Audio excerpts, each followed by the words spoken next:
So Android has given the iPhone an unprecedented level of competition from HTC's One X and Samsung's Galaxy S3. And Apple's retaliated with the iPhone 5. It's longer, leaner, faster, it packs 4G and the brand new iOS 6 operating system. But has it done enough to put it back on top? So this is the first iPhone with a 4-inch screen and the first to adopt the 16:9 widescreen format. So it's just about big enough for movies on the move, and extra screen space means an extra line of apps as well as more entries in lists and calendar views while remaining comfortable for one-handed use. The width of the screen and 640 pixel resolution matches the 4S, but the height has been increased from 960 to 1136 pixels, so not quite 720p HD, but it's not far off. But it is still incredibly crisp and it's more colourful. Blues and purples particularly stand out compared to the 4S, and photos look shinier. And compared to the yellowish Samsung Galaxy S3, whites are whiter and colours generally more natural.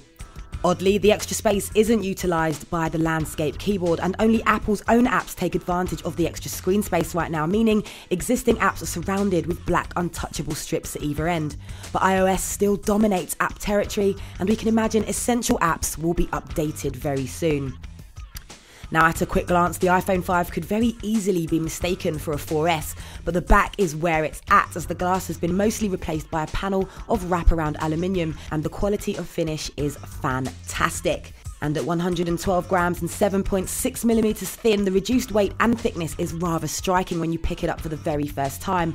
And while it's a fresh look, the 4S's extra weight lends it a more substantial feel. And we've got to say we're a bit concerned as to how long the 5's anodized finish will stay pristine. Apple's also ditched the 30-pin connector for the tiny all-digital reversible and robust lightning connector, but you'll need one of its 2 DAC-flavoured adapters if you want it to play nice with your old kit. A couple of machined grills sit at the bottom, covering a mic and a loud and clear speaker, and for the first time, the 3.5mm headphone jack. And talking of headphones, there's the all-new and hugely improved EarPods, but their one-size-fits-all nature means they sit outside the ear canal, leaving little room for noise isolation.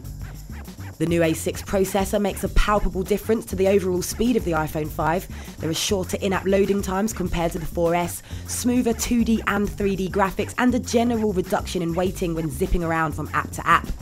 Siri opens immediately, adding attachments to email is completely lag-free, the camera is up and running almost instantly, and it's now capable of snapping a full-res shot when filming 1080p video.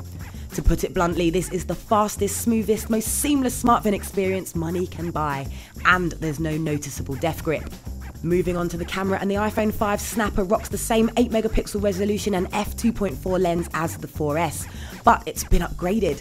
1080p video is excellent for a phone, matching the S3's footage in good conditions and beating it in high contrast or gloomy conditions. Stills are equally impressive with a cool new panorama feature and the remarkable ability to dig up detail in dim and indoor environments. But that position of the lens still makes it hard to handle in landscape mode and all too easy to blot out vital footage. Now, Apple hasn't really changed that home screen grid layout since 2007, but there are some obvious touches, such as the new banner that appears across newly downloaded apps and the sticky gum visual that stretches from the top of the email app as you drag down to refresh your inbox. Then there's the new Do Not Disturb feature, which allows you to specify how contactable you are to different callers.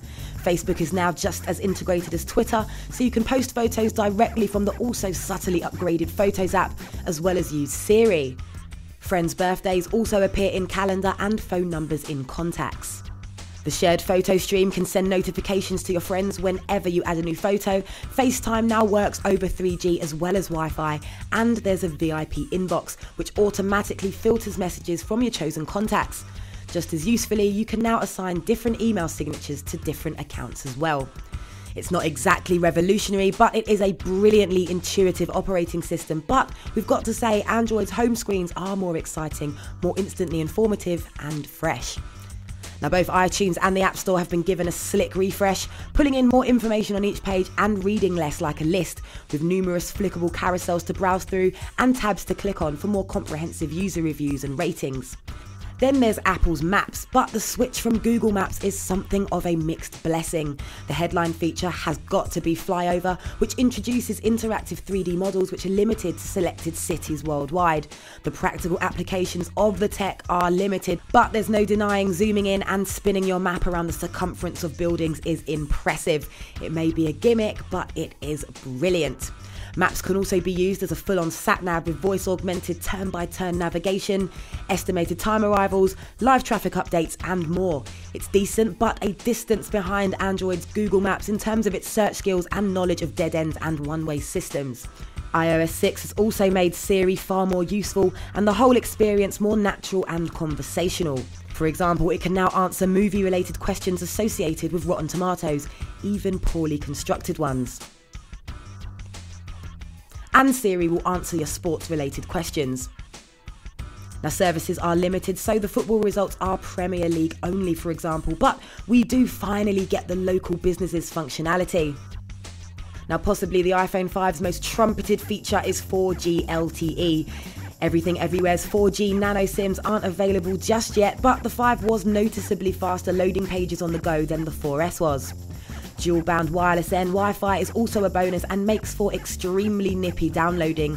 We found the iPhone 5 installed new apps in about half the time that the 4S took.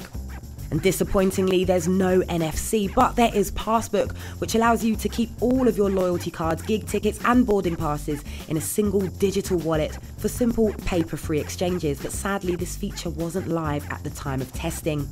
And finally, you can expect 8 to 10 hours of normal use and up to 5 hours of heavy use watching YouTube over Wi-Fi, for instance. So we guess the question you all want answered, is the iPhone 5 worth the money?